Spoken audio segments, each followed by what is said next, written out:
Neji and Hinata fans will love this one. It's my review of Naruto Shippuden, episode 306. So let's just get this straight. This is a filler episode, and like most filler episodes, you don't really need to watch it to get the full length of the story.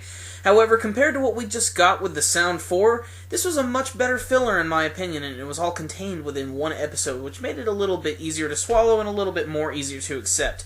Now, like I said, you can skip this one altogether if you want. However, it does give some pretty interesting development for Hinata and Neji. In particular for Neji, we finally get to see that he's starting to care a little bit more about Hinata in this episode. It actually opens up with them currently at the war. You got Hinata and Neji fighting against this group of Zetsu, and conveniently, Hinata's like, hey, you remember that one time we had a filler episode? So all of a sudden, we're back in the old days of Konoha. At this point in time, Tsunade had just become the Hokage, Sasuke is still in the village, and everybody's happy and adorable looking. Neji is going to be training with Hinata, and we all know that Neji is hardcore, balls-to-the-wall kind of guy, so his training is really intense, and Hinata's like obviously having some trouble keeping up with it. You can definitely tell that it's being harsh on her because Sakura runs into her and she just taps her on the shoulder and Hinata immediately falls over. But what's funny about this whole scene is that Sakura is basically inviting Hinata to this fireworks ceremony that they're having for Lady Tsunade.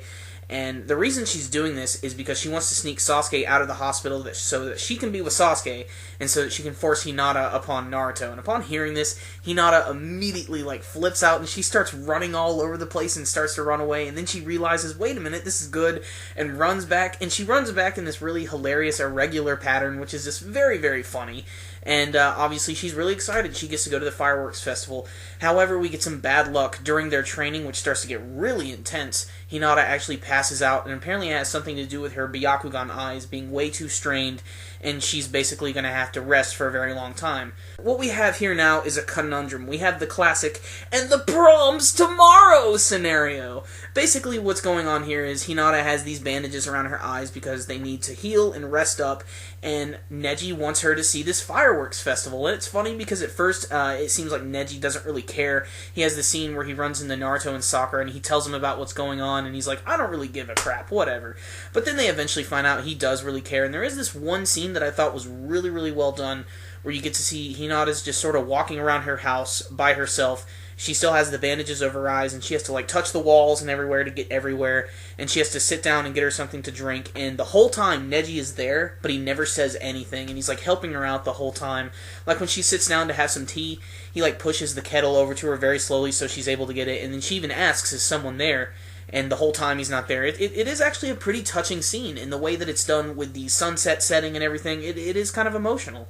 So we need some sort of deus ex machina to get our characters into a fight. Something that will work here. And when Neji finds out that Hinata might not be able to see this festival, he decides something has to be done. And the doctors say, well, if you have this stuff called eye bright, then you might be able to get it. And it's this super medicinal plant that's super rare because it always is. So what happens is Neji, Naruto, and Sakura go on this little RPG side mission where they try to find this plant, and they go to this place. It's this huge valley filled with mist, and they go down there, and there is this really nice scene I thought that really was funny.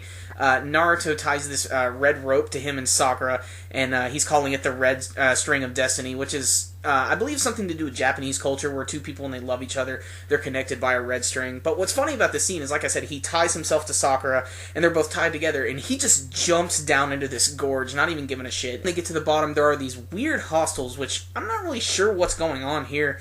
But apparently all these guys they're fighting, they're all these completely black-looking guys. They have no eyes, apparently, and they're having a hard time against them, and all of a sudden Guy and Kakashi show up to save the day. And then they basically explain that the people living in this valley have basically lived there for thousands of years, and they've adapted to the environments there. And it sort of just ends there, but I kind of wanted to learn a little bit more about these guys and everything, so they weren't able to find the plant. But still, it does kind of have a happy ending. You get to see everybody enjoying the fireworks festival. Everybody's super happy wearing their kimonos and everything. It is a pretty touching scene. Hinata is actually still watching the festival. However, she still has her bandages on, but she's still enjoying it and everything. And then she eventually finds out about what happened, and that's when we go back to the actual battlefield, and she realizes that Neji saved the day. She's able to thank him, and that sort of boosts their confidence, and they're able to fight against these Zetsus again, ending the episode. I think the best thing about this episode was probably the atmosphere. Like I said, I liked when they animated everything kind of in that sunset setting. I always think that really adds a lot of emotion to the scenes. And at the end, when they were doing the whole fireworks festival, it looked really, really good and really festive. And it's nice to see our characters get to relax every once in a while, especially because everything that's been going on right now in the war has been pretty heavy. So, like I said, not a terrible episode. It's probably one I'm not going to think about in a long time, but I'm sure when I pick it up on DVD again and I watch it, I'm going to be like, huh, that's a pretty nice episode. Just puts a good feeling in you, you know? It's just a heartwarming episode. And as cheesy as that may be, I did enjoy this one, so I'm going to give it an 8 out of 10. There were a few animation flaws here and there, and a few moments I thought maybe they could have cut down a little bit, but there's plenty of laughs, there's plenty of emotion, and like I said, if you're a Neji or Hinata fan, you're probably going to like this episode. The good thing is, next week we are returning to the war in full force, with a little bit of filler sprinkled in there, but still it looks like it's going to be pretty cool. So guys, that concludes this review, 8 out of 10. How did you feel about this week's episode? You can let me know with your comments below. Remember guys, as always, make sure and hit that like button, give this video a thumbs up, it's the best way to help us out. That concludes this review today. SuperKamiGuru9000, out.